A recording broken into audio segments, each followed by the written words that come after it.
Shalom, selamat pagi, salam damai sejahtera bagi kita sekalian, Bapak Ibu, Saudara-saudara yang menikmati kemurahan Allah dan mensyukuri akan kebaikan Tuhan lewat setiap bentuk hidup yang masih Tuhan anugerahkan dalam kehidupan kita masing-masing. Sungguh kita percaya bahwa kemurahan Tuhanlah yang memampukan kita dan mempersekutukan kita di pagi hari ini untuk menikmati akan hadirat Tuhan dan lawatan Tuhan.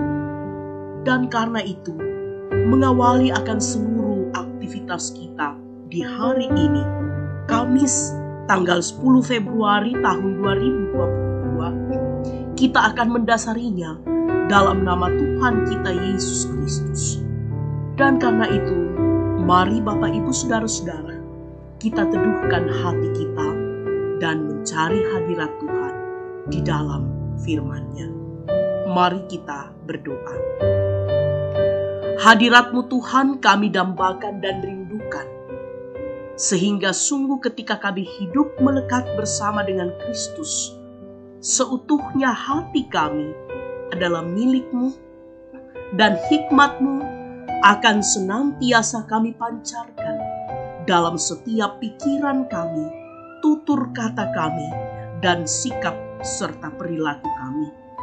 Itulah yang menjadi kerinduan kami sebagai anak-anak-Mu, mengawali hari ini dengan berbagai aktivitas, pekerjaan, rutinitas, dan pelayanan yang akan kami lakukan di sepanjang hari ini.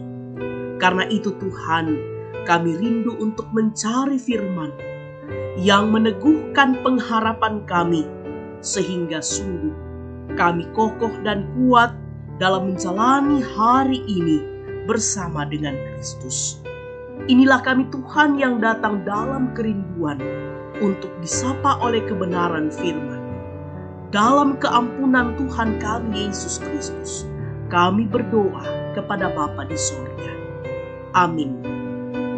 Jemaat Tuhan, bacaan kita di pagi hari ini, Kamis tanggal 10 Februari tahun 2022, terambil dari Kisah Para Rasul pasal 13 ayat 26 sampai 34. Kisah Para Rasul pasal 13 ayat 26 sampai 34. Demikianlah firman Tuhan. Hai saudara-saudaraku, baik yang termasuk keturunan Abraham maupun yang takut akan Allah, kabar keselamatan itu sudah disampaikan kepada kita. Sebab penduduk Yerusalem dan pemimpin-pemimpinnya tidak mengakui Yesus. Dengan menjatuhkan hukuman mati atas Dia, mereka menggenapi perkataan nabi-nabi yang dibacakan setiap hari Sabat. Dan meskipun mereka tidak menemukan sesuatu yang dapat menjadi alasan untuk hukuman mati itu, namun mereka telah meminta kepada Pilatus supaya ia dibunuh. Dan setelah mereka menggenapi segala sesuatu yang ada tertulis tentang Dia, mereka menurunkan Dia dari kayu salib, lalu membaringkannya di dalam kubur. Tetapi Allah membangkitkan Dia dari antara orang mati. Dan selama beberapa waktu, Ia menampakkan diri kepada mereka yang mengikuti Dia dari Galilea ke Yerusalem. Mereka itulah yang sekarang menjadi saksinya bagi umat ini. Dan kami sekarang memberitakan kabar kesukaan kepada kamu, yaitu bahwa janji yang diberikan kepada nenek moyang kita telah digenapi Allah kepada kita, keturunan mereka, dengan membangkitkan Yesus seperti yang ada tertulis dalam Mazmur kedua. Anakku engkau, aku telah memperanakkan engkau pada hari ini. Allah telah membangkitkan Dia dari antara orang mati, dan Ia tidak akan diserahkan kembali kepada kebinasaan. Hal itu dinyatakan oleh Tuhan dalam firman ini. Aku akan menggenapi kepadamu janji-janji yang kudus yang dapat dipercayai, yang telah kuberikan kepada Daud. Sedemikian jauh pembacaan firman Tuhan, yang dikatakan berbahagia adalah kita yang senantiasa setia, rindu untuk mencari suara Tuhan, merenungkannya, menghayatinya, bahkan memberlakukannya dalam kehidupan kita. Amin. Beritakanlah kebangkitannya. Beritakanlah kebangkitannya. Itulah tema perenungan kita di pagi yang indah ini.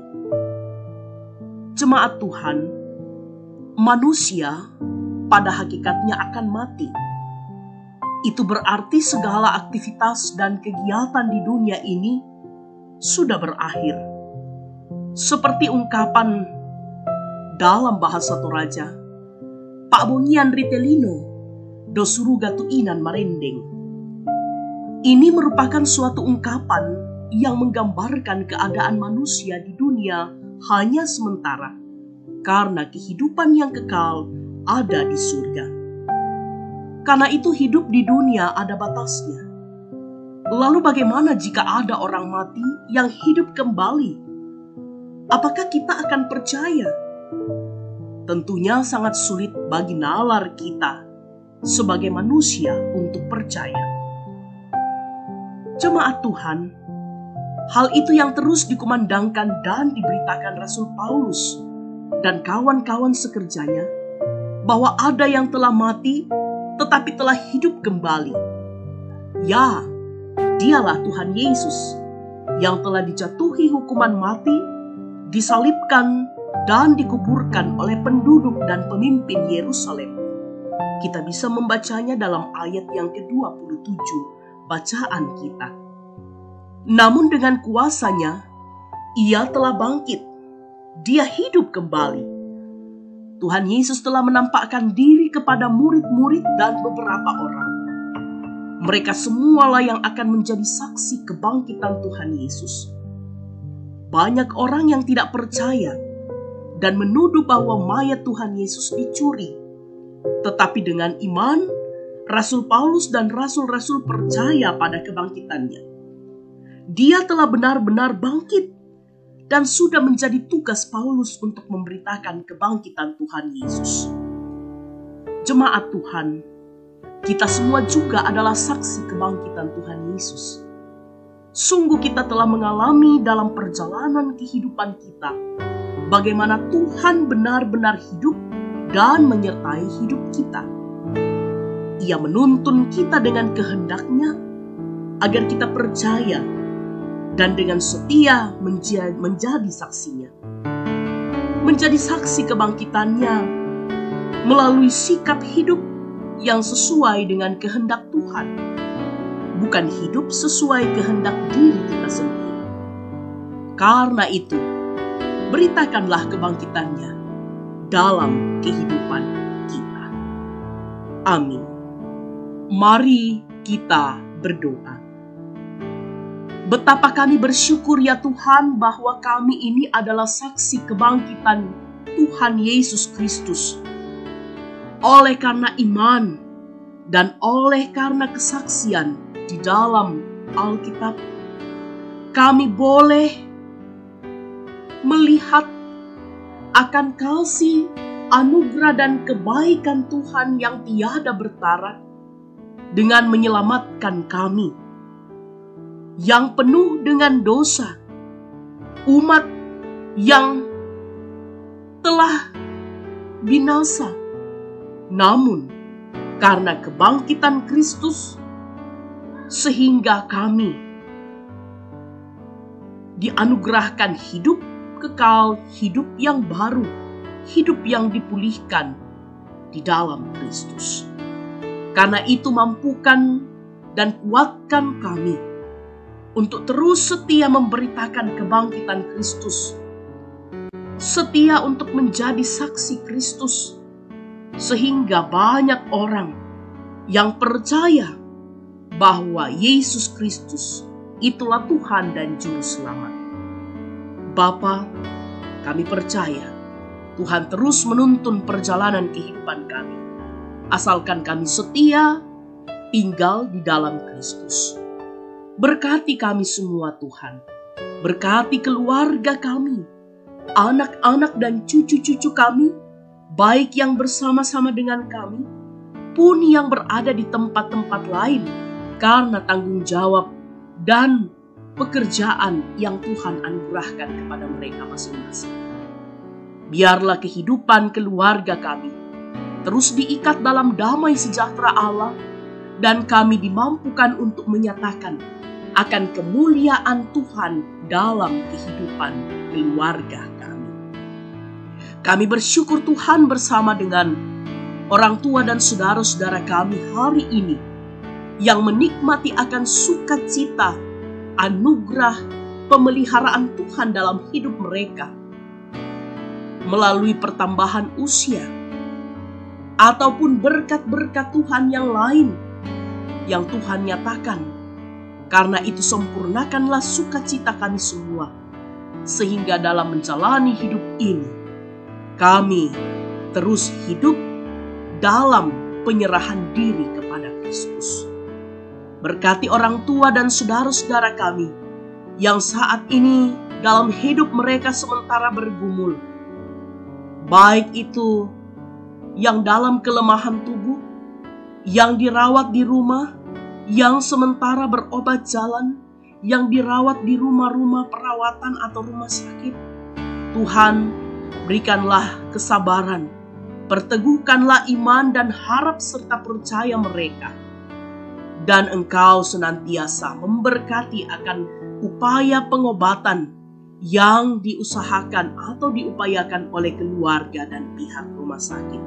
Sehingga waktu yang Tuhan nyatakan, kekasih-kekasih kami boleh kembali pulih dan bersama-sama dengan kami dalam persekutuan yang indah mengangkat pujian dan syukur atas karya Tuhan yang memulihkan mereka. Orang tua kami yang berada dalam usia lanjut, Tuhan senantiasa berikan sukacita dan perteguhkan pengharapan mereka. Berkati kami sebagai anak-anak yang terus menyatakan pendampingan cinta kasih perhatian kepada orang tua kami. Tuhan juga senantiasa melingkupi kami dengan berkat-Mu. Bapa di dalam kerajaan sorga, kehidupan para hamba Tuhan yang ada di Jemaat Silo Campagaya, pendeta bersama dengan pengurus OIG, pengerja gereja, kami percaya senantiasa Tuhan memakai para hamba-Mu ini untuk menggembalakan umat-Mu kepada kedewasaan iman sepenuhnya di dalam Kristus. Bapa di dalam kerajaan sorga, terima kasih atas persekutuan di pagi hari ini. Biarlah kami terus hidup dalam tuntunan kasih-Mu sepanjang hari ini. Inilah kami Tuhan yang datang berdoa kepadamu, bersyukur dan bermohon kepadamu. Dan doa ini kami alaskan di dalam satu nama, yaitu Yesus Kristus, Tuhan dan Juru Selamat kami, yang telah bangkit mengalahkan kuasa maut dan kebinasaan, dan memberikan kepastian hidup yang kekal bagi setiap kami anak-anak. Amin. Bapak, Ibu, saudara-saudara yang kekasih di dalam Tuhan, demikianlah persekutuan kita di pagi hari ini. Selamat beraktivitas. Tuhan memberkati kita sekalian. Salam sehat.